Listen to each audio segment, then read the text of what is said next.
Hello friends, आज 8 अगस्त है और आज की जो हमारी द हिंदू की जो न्यूज़ है तो तो जो हमारा इम्पोर्टेंट न्यूज़ है उसमें सबसे पहला है कि राहुल गांधी का चुनाव आयोग पर आरोप। अभी हमने हाल में देखा है कि राहुल गांधी ने चुनाव आयोग पर आरोप लगाया कि वो बीजेपी के समर्थक है। तो आज हम इस न्यूज़ को कवर करेंगे। इसके बाद जो हमारा सेकंड न्यूज़ है वो ग्रेट बैरियर रीफ के बारे में हम जानेंगे कि जो ग्रेट बैरियर रीफ जो है ये भारतीय अर्थव्यवस्था। और इसी के साथ जो हमारा थर्ड न्यूज़ होगा भारतीय अर्थव्यवस्था असंतुलन और चुनौतियां। भारत की जो अर्थव्यवस्था है, हाल ही में हमने देखा था कि भारत जो है दुनिया का चौथा सबसे बड़ा अर्थव्यवस्था के क्षेत्र में सबसे बड़ा देश बन चुका है। किंतु भारत में जो अभी जो हाल की सिचुएशन है, भारतीय अर्थव्यवस्था असंतुलन और चुनौतियाँ, ये क्या है, तो हम इन तीनों न्यूज़ को कवर करेंगे। तो अब हम एक एक करके इन सारे टॉपिक को कवर करना स्टार्ट करते हैं। तो चलिए, सबसे फर्स्ट जो न्यूज़ हमारी है, राहुल गांधी का चुनाव आयोग पर आरोप। राहुल गांधी का चुनाव आयोग पर क्या आरोप है वो हम देखेंगे। तो एक्शन स्टॉलन सेज राहुल इसी डिमांड, तो इसी के बारे में हम चर्चा करते हैं। तो राहुल गांधी ने हाल ही में चुनाव आयोग पर ये आरोप लगाया और दावा किया है कि उन्होंने दावा किया है और साथ ही कहा है कि उनके पास पुख्ता सबूत है कि भारतीय जनता चुनाव आयोग जो है भारतीय जनता पार्टी के लिए वोट की चोरी में भी शामिल है। उन्होंने विशेष रूप से मध्य प्रदेश, महाराष्ट्र और लोकसभा में मतदाता सूची की अनियमितताओं का भी उल्लेख किया। उन्होंने विशेष रूप से महाराष्ट्र और मध्य प्रदेश को टारगेट किया है और ये कहा है कि उनके पास पुख्ता सबूत है जिसे उन्होंने परमाणु बम की संज्ञा दी है। और उन्होंने ये दावा किया है कि अपनी जांच को परमाणु बम की संज्ञा दी और कहा कि जहां 5 महीनों में 40 लाख संदिग्ध वोट जोड़े गए हैं जिन पे अभी तक संदिग्ध स्थिति में है। और उन्होंने ये कहा है कि उन्होंने सार्वजनिक दावा करते हुए कहा है कि आयोग के जो अधिकारियों को चेतावनी भी दी है कि वे नहीं छोड़ेंगे और उन्हें देशद्रोही का करारा जवाब दिया है। उनके द्वारा ये आरोप लगाया कि जो चुनाव आयोग है वो कहीं ना कहीं भारतीय जनता पार्टी के साथ वोट में मिला हुआ है। और अभी तक खासकर महाराष्ट्र के क्षेत्रों में जहां 5 महीने में 40 लाख से अधिक 40 लाख जो संदिग्ध वोटर भी जोड़े गए हैं। तो इसी पर उनके जो बयान को खारिज करते हुए भाजपा के नेता जैसे किरण रिजिजू, भाजपा के जो वरिष्ठ नेता है किरण रिजिजू और रविशंकर प्रसाद ने इन आरोपों को खारिज करते हुए कहा है कि ये कहीं ना कहीं लोकतंत्र को कमज़ोर करने की साजिश है और इसे जो है राजनीतिक नाटक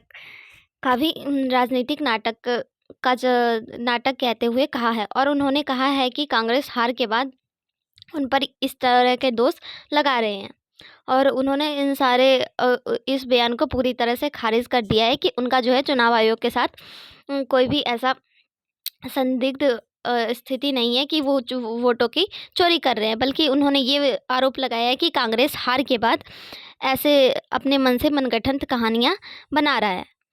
पर राहुल गांधी और कांग्रेस ने ये दावा किया है कि उनके पास ठोस सबूत है इनके लिए, जैसा कि कर्नाटक की बेंगलुरु जो सेंट्रल सीट है, वहाँ की जो सेंट्रल सीट है पर उन्होंने 1,250,000 फर्जी वोटर हुए हैं। कर्नाटक की सेंट्रल सीट पर 1,250 फर्जी वोटर पाए गए हैं। इसके अलावा डुप्लीकेट वोटर और अमान्य पत्ते भी पाए गए हैं। ऐसे डुप्लीकेट वोटर पाए गए हैं जो एक के बाद दोबारा उनका फर्जी बनाया गया और इसके अलावा जो अमान्य पत्ते हैं वो भी। उन्होंने यह भी आरोप लगाया था कि आयोग की जो डिजिटल वोटर लिस्ट है और सीसीटीवी फुटेज देने से इनकार कर रहा है, जो कि उसकी पारदर्शिता पर सवाल उठा रहा है। जब उनका कहना ये है कि जब उन्होंने उससे वहाँ के सीसीटीवी फुटेज और वोटर लिस्ट मांगे तो आयोग उन्हें देने से साफ इनकार कर दिया, जिससे ये झलकता है कि ये जो है चुनाव आयोग की पारदर्शिता पर सवाल उठता है। तो अब हम देखते हैं, इसके अलावा उन्होंने कहा है कि उन्होंने मतदाता सूची में धांधली का भी आरोप लगाते हुए ये निम्न विशिष्ट सबूतों को पेश किए, जो अभी हमने देखा था कर्नाटक में बेंगलुरु सेंट्रल और इसके अलावा जो है लोकसभा की सीट महादेवापुर विधानसभा के केंद्रीय क्षेत्रों में। अब डुप्लीकेट वोटर जो पाए गए हैं वो 11,000 डुप्लीकेट वोटर 11,000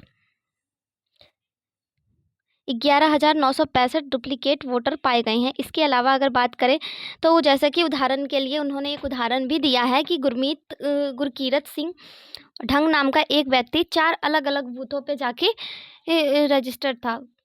जैसे कि इसमें दिया गया है 116, 124, 125 और 126, ये 4 अलग-अलग बूथ थे जहाँ पे उसका नाम रजिस्टर्ड था। और उस दूसरा उन्होंने दिया है कि एक सकुन रानी नाम की महिला थी जो 2 बार मतदाता सूची में थी। एक बार और उसका जो है टाइटल अलग-अलग था कॉलम में, और दूसरी बार उसका पूरा नाम एक साथ मिला था। तो ये कहीं न कहीं डुप्लीकेट वोटर का उन्होंने उदाहरण दिया है। इसके अलावा उन्होंने जो है फर्जी और अमान्य पत्ते, तो 40,009 मतदाताओं के पत्ते जो है फर्जी और अमान्य पाए गए हैं। जैसे कि इसमें दिया गया है कि हाउस नंबर 0 पाया गया है, गली नंबर 0। इससे ये पता ऐसे पत्ते जो मौजूद भी नहीं हैं। और एक बेडरूम वाले घर में 46 मतदाता और एक अन्य कमरे में 80 मतदाता रजिस्टर्ड थे।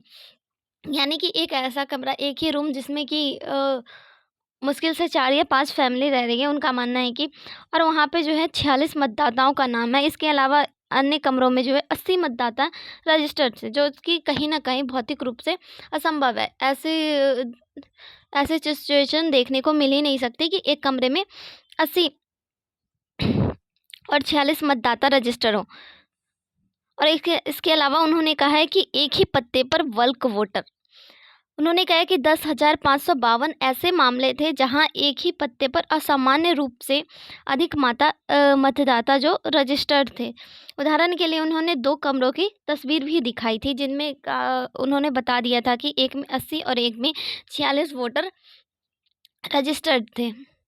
अब उनके द्वारा कुछ अमान्य फ़ोटो भी दी गई थी, जैसे कि 4,132 मतदाताओं की तस्वीर या तो गायब थे या फिर इतनी छोटी थी जिन्हें कि पहचानना मुश्किल पाया गया था। उन्होंने ये भी अपने तरफ से अपने सबूत के तौर पे दिया है। इसके अलावा उन्होंने कहा है कि फॉर्म 6 का दुरुपयोग हुआ है। जैसे कि लगभग 30,000 मामलों में जो मतदाता पंजीकरण की फॉर्म होती है उसका दुरुपयोग कर जो वहाँ के जो मतदाता की सूची थी उसके साथ हेरफेर भी किया गया है। अब देखते हैं कि महाराष्ट्र में संदिग्ध वोटर में वृद्धि। उन्होंने कहा है कि लोकसभा एवं विधानसभा के चुनावों में 5 महीने में 1 करोड़ नए मतदाता जोड़े गए हैं, जो कि सामान्य से अधिक है। अब 5 महीने के अंदर में राहुल गांधी ने दावा किया है कि इनमें से अधिकांश वोट भाजपा को गए हैं, जिससे कि विधानसभा का चुनाव भी प्रभावित हुआ है। और इसके अलावा जो है उनके द्वारा कहा गया है कि चुनाव आयोग ने उन्हें डिजिटल मतदाता सूची और मतदाता केंद्र की जो है CCTV फुटेज उपलब्ध नहीं कराई है, जिसे राहुल गांधी ने कहा कि वह सारे सबूतों को नष्ट करने का प्रयास बताया गया है। और ये आरोप लगाए हैं कि मशीन रीडेबल डेटा दे नहीं रहा है ताकि गड़बड़ियाँ पकड़ी ना जाए। तो चलिए अब हम अपने सेकंड न्यूज़ की तरफ चलते हैं। तो हमारा सेकंड न्यूज़ जो है वो है ग्रेट बैरियर के 4 दशक में सबसे बड़ा वार्षिक प्रवाल नुकसान दर्ज किया गया। तो सबसे पहले हम जानेंगे कि ये ग्रेट बैरियर है क्या। तो ग्रेट बैरियर रीफ दुनिया का सबसे बड़ा प्रवाल भित्ति है जो कि ऑस्ट्रेलिया के पूर्व में स्थित है, और यह जो है 2,300 किलोमीटर से अधिक दूरी में फैला हुआ है, जो कि 3,000 से अधिक अलग अलग रीफ और 900 द्वीप एवं 300 से अधिक प्रवाल भित्तियों से बनी हुई हैं। और यह जो है ना एक यूनेस्को की धरोहर स्थल में भी आता है, और ये जो है दुनिया के जो 7 अजूबों में से एक अजूबा भी माना जाता है। इसके अलावा अगर हम इसके बारे में बात करें तो ग्रेट बैरियर रीफ जो है वो कोरल ब्लीचिंग और जलवायु परिवर्तन जैसे खतरों का सामना कर रहा है। लेकिन तो इसी के बारे में हम देखेंगे। अभी हाल में ही ऑस्ट्रेलियाई अधिकारी के अनुसार 2024 के सर्वेक्षण में पाया गया था कि जलवायु परिवर्तन से जुड़े प्रवाल विरंजक ब्लीचिंग के कारण रीफ के अधिकांश हिस्सों में लाइव कोरल की मात्रा भारी कम गई है। इसके अलावा जो है वहाँ के Australia institute of marine science की वार्षिक रिपोर्ट ने रीफ के दक्षिण हिस्से में प्रवाल कवर 1 साल में 1/3 और उत्तरी हिस्सों में 1/4 और मध्य क्षेत्र में 14% तक की कमी दर्ज की है। और 2017 की वृद्धि के बाद से प्रवाल कवर वृद्धि 2017 के बाद प्रवाल कवर वृद्धि के कारण जीवित प्रवाल की कुल क्षेत्र जो है दीर्घकालिक औसत के करीब बना हुआ था। फिर भी यूनेस्को के धरोहर स्थल में जो है इसे गिना जा रहा था। अब इसमें जो है माइक एलसी जो एम्स के दीर्घकालीन निगरानी का नेतृत्व कार्यक्रम था, वो 2024 में दर्ज किया गया था और 29 वर्षों के सर्वेक्षण में ये मिला है कि सबसे अधिक था, जो कहीं ना कहीं 29 वर्षों के संरक्षण में सबसे अधिक था। लेकिन अभी जो हाल में हुए ब्लीचिंग की वजह से की बढ़ती रफ्तार की वजह से रीफ पर एक गंभीर प्रभाव डाल रही है। अब ये प्रभाव कैसे डाल रही है, तो चलिए हम देखते हैं। 2000 अब ये जो प्रभाव है वो तापमान के बढ़ने के कारण हो रहा है। 2023 से 24 में जो है वैश्विक तापमान के कारण वैश्विक प्रवाल में ब्लीचिंग की घटना बहुत बड़े स्तर पे हो रही है, जिसमें जो है 83 देश प्रवाल भित्तियों से प्रभावित हैं। अब यह घटना जो शुरुआत है वो 2023 में शुरू हुई थी और अप्रैल 2024 में यह वैश्विक संकट की ओर में घोषित किया गया था। सबसे पहला जो प्रवाल तब हुआ था जब पानी के गर्म होने के कारण वो अपने ऊतक में शैवाल को बाहर निकाल देता है। जब भी पानी गर्म हो जाता है तो वो अपने ऊतक से जो है शैवाल को निकाल देता है, जिससे कि वह कमज़ोर हो जाता है और रोगों के प्रति अधिक ही संवेदनशील हो जाता है। और ये जो घटना है, इनसे उबरने के लिए उनके पास वो उबर तो सकते हैं, लेकिन उनके पास पहले जैसी ताकत नहीं रह पाती है, जो कि अभी बहुत ही अधिक संवेदनशील सिचुएशन के अंतर्गत आ रहा है। इस पर IPCC संयुक्त राष्ट्र के governmental panel on climate change ने 2018 में कहा था कि 1.5 डिग्री सेल्सियस से अधिक जो वैश्विक तापमान है वो प्रवाल भित्ति के लिए गंभीर खतरा है। और अभी का जो वैश्विक तापमान पहले से 1.3 डिग्री सेल्सियस बढ़ चुका है, तो हम सोच सकते हैं कि ये कितना ज़्यादा खतरे की सिचुएशन है।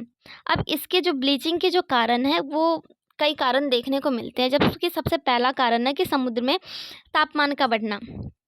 समुद्र में तापमान बढ़ रहा है, गर्म पानी प्रवाल में रहने वाले सूक्ष्म शैवाल जैसे कि जुक्सैन थैली को जो है इससे काफ़ी ज़्यादा नुकसान हो रही है, जिसके कारण ये प्रवाल जो है गर्म पानी की वजह से बाहर निकल जाते हैं और ये प्रवाल को पोषक और रंग प्रदान करते हैं। इनके द्वारा प्रवाल को पोषक एवं रंग प्रदान किया जाता है, किंतु पानी की गर्मी की वजह से ये है जो बाहर निकल जाते हैं और इसके नुकसान से जो प्रवाल है वो रंगहीन होकर सफ़ेद हो रहे हैं।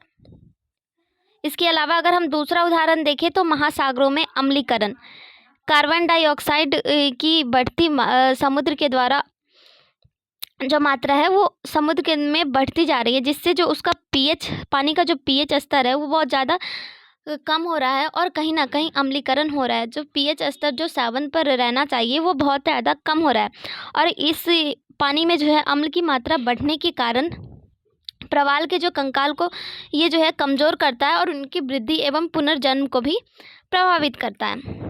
इसके अलावा अगर हम देखें तो प्रदूषण का भी इसमें सबसे बड़ा रोल देखने को मिल रहा है।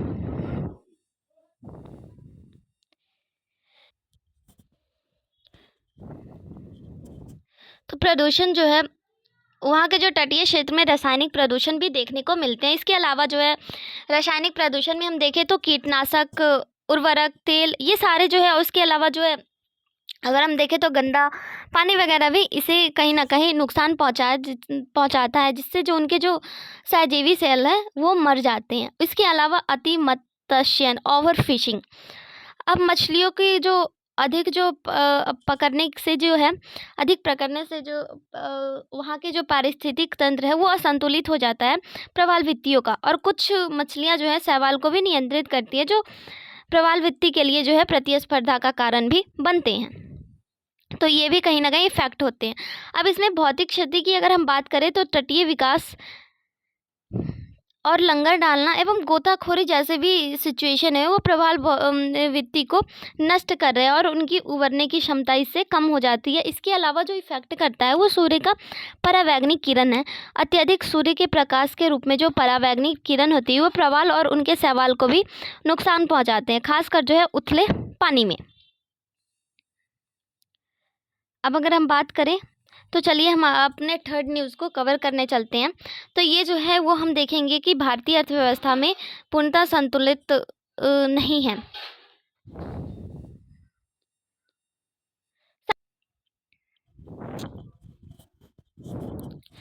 कोई भी अर्थव्यवस्था संतुलन की स्थिति में नहीं होती है। अब इसके क्या रीज़न है, तो बहुत सारे रीज़न है जिसे हम एक एक करके कवर करेंगे और इसका इफेक्ट जो है वो कहीं ना कहीं हमारे सामाजिक आर्थिक असमानताओं पर भी पड़ता है।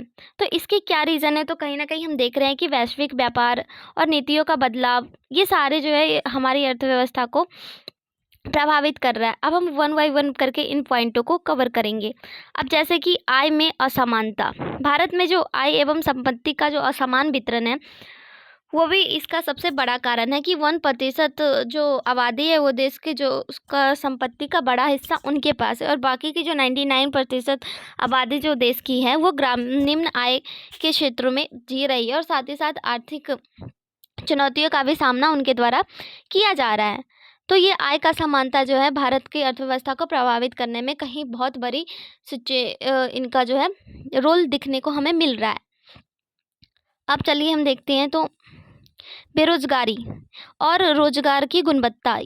भारत में बेरोजगारी का जो दर है उसमें काफ़ी ज़्यादा उतार चढ़ाव आ रहा है और इसी के साथ जो है असंगठित क्षेत्रों में कम वेतन और अस्थिर रोजगार भी इसको बहुत ज़्यादा अधिक बढ़ा रही है। इसके अलावा हमें जो है अभी के कुछ सालों की अगर हम रिपोर्ट की बात करें तो अभी जो भारत की बेरोजगारी की कंडीशन है वो बहुत अधिक हमें देखने को मिल रही है। अब थर्ड हमें देखने को मिलता है जो जैसे कि क्षेत्रीय संतुलन। अब भारत के कुछ ऐसे राज्य हैं जो बहुत अधिक आर्थिक रूप से बहुत ज़्यादा विकसित है, तो कुछ ऐसे राज्य हैं जो आर्थिक रूप से बहुत ही ज़्यादा पिछड़े हैं।